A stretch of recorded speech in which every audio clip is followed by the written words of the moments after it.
이 첫 번째 동그라미와 두 번째 동그라미의 공통점을 좀 보시게 됐을 때 네. 원통이 이렇게 수축을 하다가 벌어지기 시작을 할 때 주가가 굉장히 큰 폭으로 변동이 나온다라는 거를 좀 보시면 좋을 것 같습니다. 103.5 FM 돈을 이해하는 시간 정철진의 목돈연구소. 이어서 여러분의 성공 투자를 응원하는 정철진의 목돈 연구소가 방송됩니다.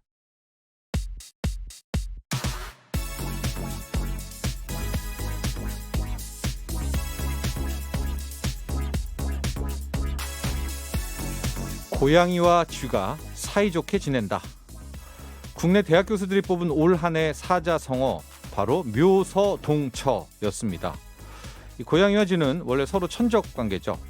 그런데 이 둘이 사이좋게 지내면 어떤 일이 벌어질까요? 도둑인 쥐를 잡아야 할 고양이가 정작 쥐와 한 팀이 됐다는 건데 고가는 거덜이 나겠죠? 그렇습니다. 이 묘서동처 바로 행정당국이 도둑과 부정하게 결탁한 세상을 말하는 겁니다. 바로 떠오르는 사건이 있을 겁니다. 이 한국토지주택공사 LH 임직원 투기 사건입니다. 고양이가 쥐를 잡기는커녕 직접 도둑질을 했으니까요. 현재 수사 중인 대장동 게이트도 또 비리 백화점이었고 특히 이 경제 분야가 그렇습니다. 심판관이 타락하면 걷잡을 수 없이 빠른 속도로 엉망이 되죠. 더 중요한 건 근데 신뢰 회복까지 상당한 시간이 필요하다는 것도 큰 문제고요. 경제 당국이 갖춰야 할 덕목, 유능함도 분명 필요하지만요. 그렇지 않다면 최소한 신뢰와 도덕성만큼은 반드시 있어야 합니다. 이럴 때야 비로소 이 경제 정책 또 경제 규제도 제대로 효과를 볼 수 있다는 것 꼭 기억해야겠습니다. 12월 18일 목돈연구소 오늘 첫 곡은 이겁니다. 아이유의 마음. 주말에도 목돈연구소는 계속됩니다. 저는 정철진 소장이고요. 오늘 듣고 오신 첫 곡 아이유의 마음이었습니다. 좀 포근해지지 않습니까? 겨울 주말 오후 토요일 오후에 또 아이유의 마음을 들으니까 차분해지네요. 차분해지고 좀 웅장해지는 느낌 그런 게 좀 봤습니다. 1240번님 여기가 바로 틀어만 놓으면 귀가 열린다는 목돈연구소 맞습니까? 맞습니다. 오늘도 영어 방송처럼 그냥 틀어놓습니다. 주말에도 그냥 틀어두면 되죠. 그렇습니다. 그냥 틀어만 놓으면 되는 틀어만 놓으면 귀가 열리는 방송 틀귀방이고요. 제가 계속 말씀드리죠. 이런 주식 이런 투자는 의욕이 너무 앞서면 안 됩니다. 처음부터 내가 다 배워야지, 다 알아야지, 투자의 신이 돼야지, 귀재야 돼야지 이런 마음 버리세요. 공부도 하려고 하지 마세요. 그냥 틀기방, 틀어만 놓으면 귀가 열린다. 틀기방으로 그냥 가시면 됩니다. 그러다가 어느 틈엔가 귀가 열리면서 여러분의 내재된 투자의 에너지와 투자의 실력들이 튀어나오게 되는 저희가 생각하는 이제 그런 어떤 큰 룩입니다. 문자 참여는 샵 103550원, 긴 문자는 100원이고요. 고릴라는 무료입니다. 유튜브에서 목돈연구소 검색해서 구독, 좋아요도 많이 눌러주시고요. 인별그램이 있습니다. 골뱅이 SBS 빅머니니까 팔로우 부탁드립니다. 잠시 후엔요. 기초부터 차근차근 주식을 배워보는 주식 입문 코너 주식학개론이 있습니다. 헤르메스타 하청환 본부장과 함께 하는데요. 이 코너는요. 방송이 다 끝난 다음에 유튜브로 다시 보기를 하면 표 그림을 같이 볼 수가 있어서 이해가 빨리 되십니다. 관심 있는 분들 꼭 챙겨보시기 바라고요. 그리고 경제사기 실화극장 목돈지킴 연구소가 있는데요. 제가 왜 웃냐면은 우리 승재현 형사정책위원 연기에 지금 어떤 눈을 떴다고 해야 될까요? 오늘은 또 승재현 위원이 어떤 연기를 보여줄지도 관심입니다.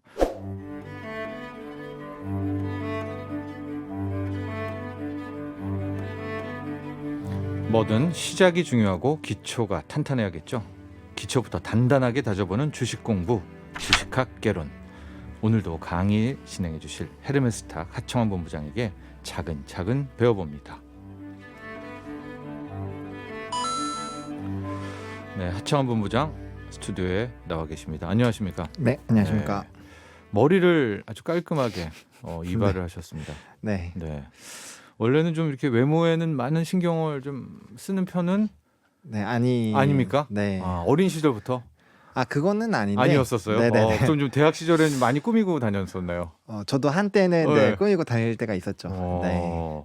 그러다 주식과 이제 사랑에 빠지면서부터는 아 그렇죠. 어떤 외모는 필요 없었다. 그렇죠. 좀 더 깔끔한 모습으로 해야 사실 신뢰도가 더 높아지는데 네. 뭐 이렇게 공부를 계속 하다 보니까 주식에 빠지다 보니까 네, 좀 그렇습니다. 그렇습니다. 그러나 지금의 모습은 너무나 깔끔하게 깔끔합니다. 헤어컷과 함께 등장했고요. 네. 0200번님 주식을 좀 하다가 잃고는 몇 년간 안 보다가 최근에 다시 소액으로 하고 있어요. 좀 겁도 나지만 0부터 다시 시작하는 마음으로 주식학교를 들으며 힘내보겠습니다. 이런 분들이 좀 많거든요. 하다가 그러니까 all or nothing이에요. 그렇죠. 네. 안 맞아 풀매도 아웃. 한 맞아요. 8개월 있다 또 하고. 어떻습니까 이런 패턴은? 정말 안 좋은 패턴이고요. 안 좋은 것 같아요. 네, 안 좋고요. 네. 그다음에 그럼 어떻게 해야 돼요? 사실 네. 이렇게 다시 시작하시는 분들에게 제가 조언을 하나 해드리고 싶은 게 뭐냐면 이게 또 주식을 하다 보면 돈이 이제 자꾸 들어가게 돼요. 또 잃게 돼요. 네, 결국에는 네. 자금이 높아지게 되는데 그래서 이런 분들에게는 딱 기간 정해놓고 100만 원으로 200만 원을 만드시는 그러니까 소액으로 해서 다시 200만 원, 그러니까 100% 수익을 내서 나의 계좌가 2배가 불지 않으면 사실은 자금을 안 늘리시는 게 맞습니다. 그래서 이렇게 조금 자신감도 좀 찾을 필요가 있고요. 그다음에 나의 매매 방법이 맞는다라는 거를 좀 체크를 하기 위해서 일단 그 부분을 조금 한번 체크를 해보시고 잘못된 이제 습관들이 계속 똑같이 나오거든요. 그러니까 그 부분들을 조금 고쳐나가는 연습을 하고 그 다음에 이제 어느 정도 승률이 나오기 시작을 했을 때 그때 이제 다시 자금을 좀 확대를 하면서 키워 나가시는 방향으로 하시면 아니요, 그래도 네, 맞아요. 네. 그것도 맞는데 0200님처럼 네. 아예 그냥 끊어버리는 것보다는 그것도 안 소액으로 좋죠. 유지하는 게 좋은 거네요. 그렇죠. 감을 네. 계속 쌓아야 되고요. 음. 주식이라는 게 사실 이게 확률이고 이게 계속 투자하시는 분들이 바뀌다 보니까 흐름이들이 좀 바뀌어요. 그래서 이 흐름을 또 잃게 되면은 다시 또 잡아나가는데 또 시간도 오래 걸리고 하고 나쁜 버릇도 못 고치죠. 그거 안 그 고치시죠. 가진 채로 다시 시작하는 다시 거죠. 시작하기 네. 때문에 다시 실패할 확률도 높기 때문에 그런 것들을 이제 너무 당연히 스트레스를 많이 받으시겠지만 그래도 이 시장 안에 계속적으로 참여를 하시는 게 좋다라고 말씀을 드리도록 하겠습니다. 그렇습니다. 아예 확 끊고 몇 개월, 몇 년 있다가 다시 하면 실은 그게 안 좋다는 거죠. 나쁜 버릇 그대로 있으니까 그렇죠. 차라리 막 몇 천만 원, 몇 억 하다가 그냥 100만 원으로 줄여서 하는 게 낫네요. 오히려 떠나지 말고. 일단은 그렇게 해야 되는 게 뭐냐면 음. 일단 주식시장에서 떠나지를 않고요. 그 다음에 이제 부담이 안 되는 가격대이기 때문에 우리가 예측하고 분석한 대로 주가가 흘러가는 걸 지켜볼 수가 있어요. 근데 하고 또 그 정도니까 소액이니까. 그렇죠. 근데 네. 금액이 크면 사실 조금만 조정 나와도 사람이기 때문에 불안할 못 수밖에 잡니다. 없거든요. 네, 네. 그렇기 때문에 그렇게 해서 확신을 좀 더 갖는 그런 시간을 갖는 게 좋다라고 좀 알겠습니다. 조언을 드리도록 하겠습니다. 0200님 다시는 떠나지 마시기 바라고요. 저희가 참 긴 시간 동안에 기술적 분석을 해왔고 오늘 대망의 마지막 시간입니다. 네. 처음에 캔들, 이동평균선, 추세 분석, 패턴 분석, 거래량 분석까지 했고요. 네. 마지막 보조지표. 지난주에 우리가 했었던 게 이제 MACD, MACD 네. 했었습니다. 그리고 오늘 마지막으로 저희가 골랐던 보조지표. 보조지표가 많아요, 여러분들. 그 정말 중에서 많습니다. 네. 볼린저 밴드로 대망의 기술적 분석을 마무리를 해보려고 합니다. 네. 볼린저 밴드가 뭔가요? 이제 1980년대 초에 이제 미국의 투자 전문가인 존 볼린저가 자신의 이름을 따서 만든 이제 매매 기법이다라고 보시면 좋을 것 같고요. 중요한 거는 이제 21선 우리가 배웠었던 20일 중심 추세선을 바탕으로 이제 표준 편차 범위 내에서 주가가 등락을 합니다. 그 이제 표준 편차를 활용을 해서 이제 어떻게 움직일까를 예측을 하고 그를 바탕으로 분석을 하는 투자 이 방법이라고 보시면 될 것 같고요. 그렇기 때문에 이제 상한선과 하한선 그리고 중심선이란 띠가 좀 형성이 돼요. 네. 그래서 그 부분들은 이제 좀 이따 차트를 보면서 좀 설명을 드리도록 하겠습니다. 21선 이동평균선 우리가 배웠으니까요. 그 선을 근데 그건 맞아요. 결국에는 벌어졌다가도 또 다시 21평균선을 만나게 되죠. 그렇죠. 그래 왜냐 21평균선 그리는 거니까. 그렇죠. 네. 네. 평균값이 그렇게 형성이 네. 되다 보니까 네. 결국엔 만날 수밖에 없죠. 없죠. 네. 그런데 이동평균이. 그때 윗단과 아랫단의 표준 편차 네. 그걸 이용해서 큰 밴드를 그렇죠. 만든다. 한다라고 보시면 될 것 같습니다. 알겠습니다. 뭐 그렇게 볼린저 밴드는 그릴 수가 있다라는 건 개념은 잡히는데 네. 그래서 어쩌라고요? 어떻게 활용하는 거죠? 네.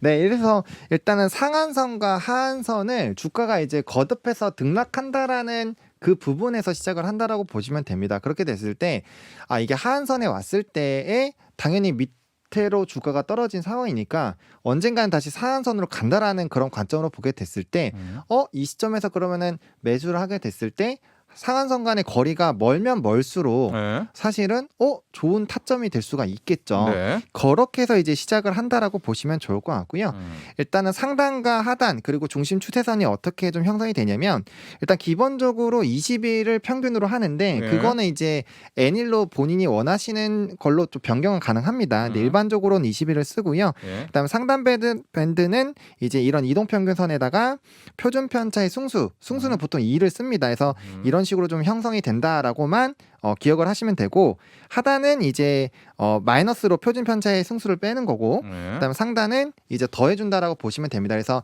기준선에서 이런 표준 편차의 승수, 그러니까 움직일 수 있는 확률적인 그런 부분들을 계산을 해서 예. 위아래에 밴드를 담았기 때문에 그 안에서 주가가 움직일 확률이 약 95%입니다. 95.4%. 그래서 그 부분에서 주가가 움직일 확률이 높기 때문에 네. 우리가 집중해서 살펴봐야 되는 부분은 만약에 그 상단 밴드를 넘어섰을 때 그리고 하단 밴드를 또 넘어섰을 때 볼린저 밴드의 하단선이죠. 그렇죠. 예. 그 부분들을 넘어섰을 때 보다 더 집중해서 우리가 생각을 하면 되고요. 그 기타 부분에서는 우리가 그 안에서 주가가 움직인다라고 생각을 한다라고 했을 때 운용 기간만 넓게 이렇게 잡는다라고 했을 때는 우리가 분명 중요한 이제 타점을 좀 잡아 나갈 수 있다라고 좀 보시면 될 것 같습니다.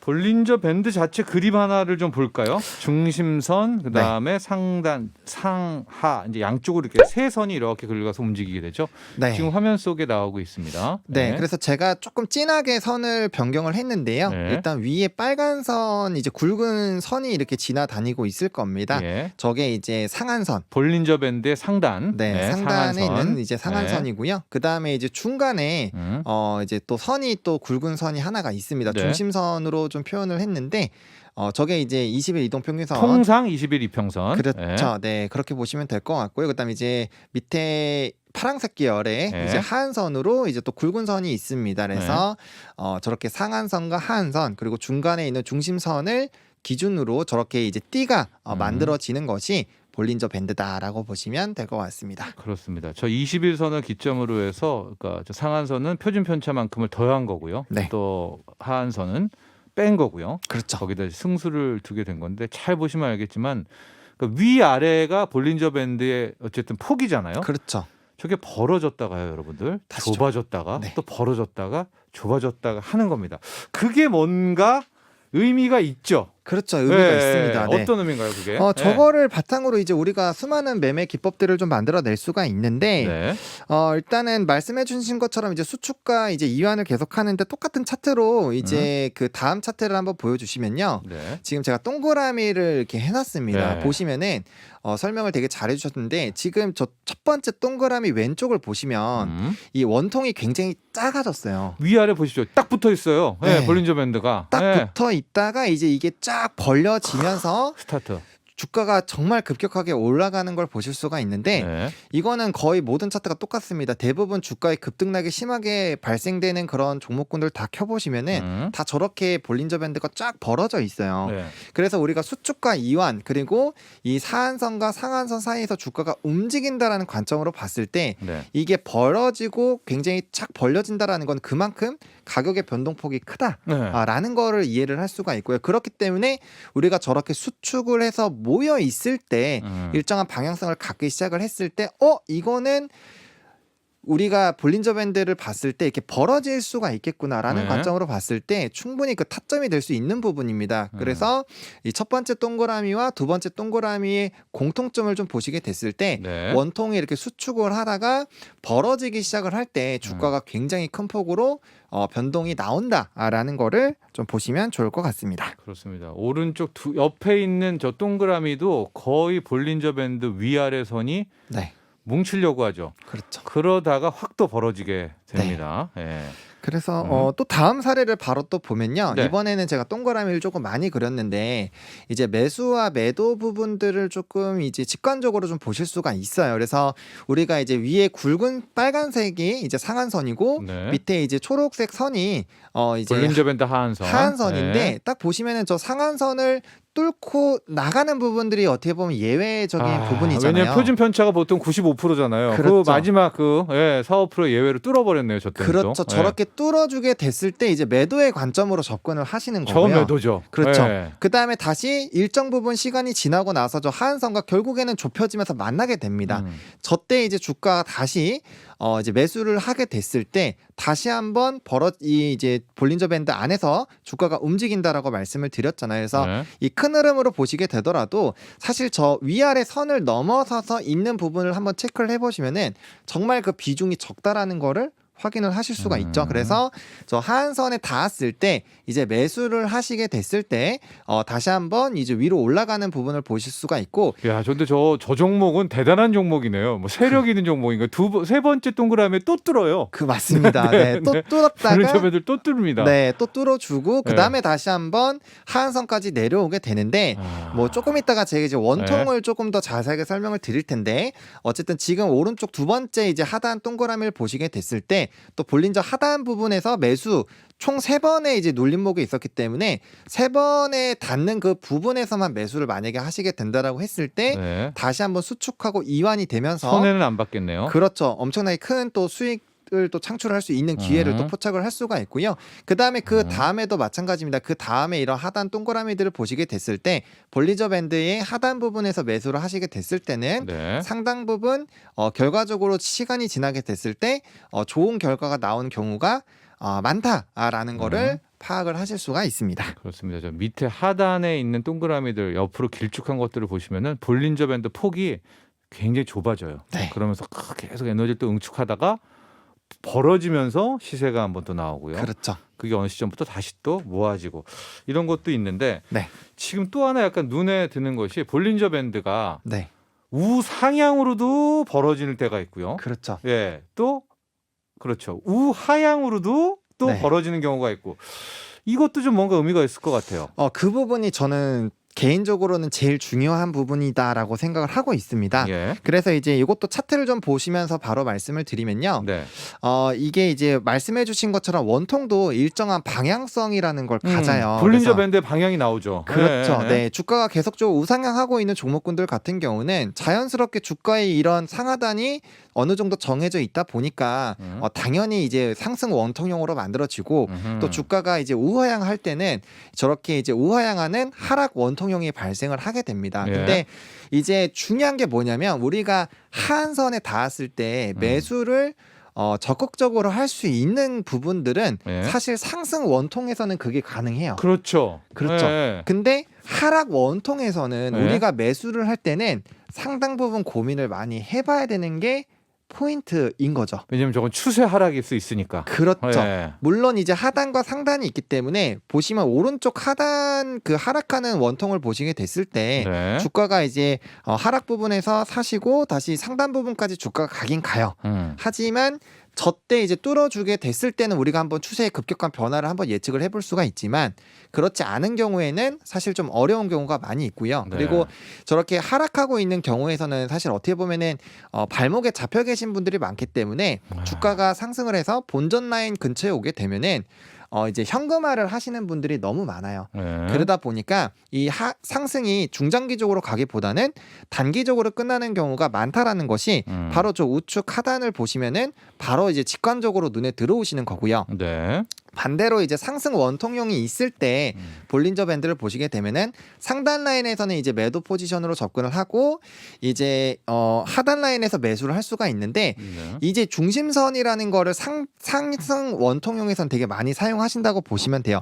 물론 이제 매수가 진행이 될 때 하단까지 갔을 때 매수를 하게 됐을 땐 가장 좋은 이제 성과를 발휘하게 되지만 사실 저렇게 상승 원통형으로 주가가 상승을 할 때는 중심선에서 지지가 나오는 경우가 대부분입니다. 왜냐하면 네. 21선을 기준으로 하기 때문에 사실 저렇게 우상향하고 있는 상황에서는 일반적으로 20일 이동평균선이 잘 깨지지가 않아요. 네. 그런 관점에서 봤을 때 이제 중심선부터 이제 하단 라인까지 중간 부분에서 분할 매수로 접근을 하시게 됐을 때는 볼린저 밴드를 활용하시기에 굉장히 좀 뛰어나다라고 보실 수가 있어요. 그래서 이런 활용도를 좀 봤을 때 저는 상승 원통용에서 이 볼린저 밴드를 활용을 하시는 것이 굉장히 좀 좋지 않을까라고 보고 있고요. 네. 하락할 때는 물론 이제 단기적인 트레이딩 관점으로는 충분히 활용이 가능하지만 이 주 추세적인 부분으로 장기 투자를 하시기에는 조금은 적합도가 떨어진다라는 관점에서 저 방향 원통의 방향이 굉장히 좀 중요하다라고 좀 말씀을 드려보도록 하겠습니다. 알겠습니다. 볼린저 밴드는 그 자체로 벌어지고 모아지고 그렇죠. 이완과 수축 자체도 굉장히 중요합니다. 네, 이제 벌어지고 날 때는 이미 에너지가 분출된 거고요. 그렇죠. 그게 다시 모아지면서 이제 또 한 번 에너지를 축적했다가 네. 준비하고 있는 그것도 활용하시고 두 번째는 볼린저 밴드 자체의 방향성인 겁니다. 그렇죠. 이게 위로 이렇게 가는 방향인지 네. 밑으로 떨어지는 방향인지 오히려 위로 간다면 적립식 투자 같은 것도 괜찮겠습니다. 그렇죠. 네. 그 떨어질 때마다 그렇죠. 예. 눌림목 매수가 충분히 눌림목 매수라고 네, 하는. 충분히 가능한 그런 부분이고 네. 큰 수익을 오히려 더 얻을 수 있죠. 네. 자, 이렇게 해서 보조 지표 중에 하나인 볼린저 밴드까지 정리를 해 봤고요. 그러면서 기나긴 시간에 기술적 분석의 시간을 마감을 해야 됩니다. 네.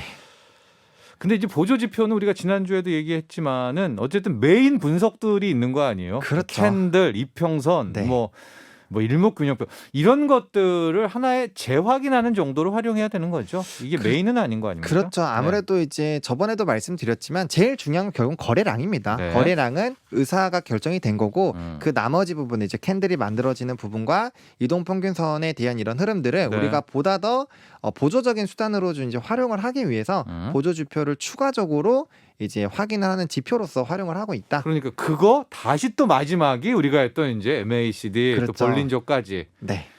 이렇게 3개 정도까지 다 하면 네. 확률은 한 70%는 될까요? 60-70% 정도까지는 네. 이제 끌어올릴 수 있다라고 좀 생각을 하고 있습니다. 그렇습니다. 그러나 그 나머지 30%, 35% 때문에 그렇죠. 망치는 경우도 많다는 점을 저희가 기술적 분석을 하면서 네. 끝으로 전해드리도록 하고요. 자, 다음 시간에는 뭐 할까요? 이제 너무 기술적 분석을 오래 해가지고 네, 이제 실질적으로 이제 여러 가지 것들을 배웠으니까 네. 실질적으로 트레이딩을 할 때 매수와 매도를 어떤 식으로 이제 우리가 차트 안에서 파악을 하고 좀 의사 결정을 할 수 있을지에 대한 그런 부분들을 좀 한번 살펴보도록 하겠습니다. 트레이딩, 네, 물타기, 불타기 뭐 이런 그렇죠. 거 네. 네, 기대를 하도록 하겠습니다. 자, 여러분 이 주식학 개론 코너는요. 방송 끝나고 유튜브로 다시 보기를 하시면 차트 표를 볼 수가 있거든요. 이해가 더 잘 되실 겁니다. 지금까지 헤르메스탁 하청원 본부장과 함께했습니다. 감사합니다. 네, 고맙습니다. 나도 부자 되고 싶어서 라디오를 켰어. 정확하고 철저한 정철진의 목돈 연구소.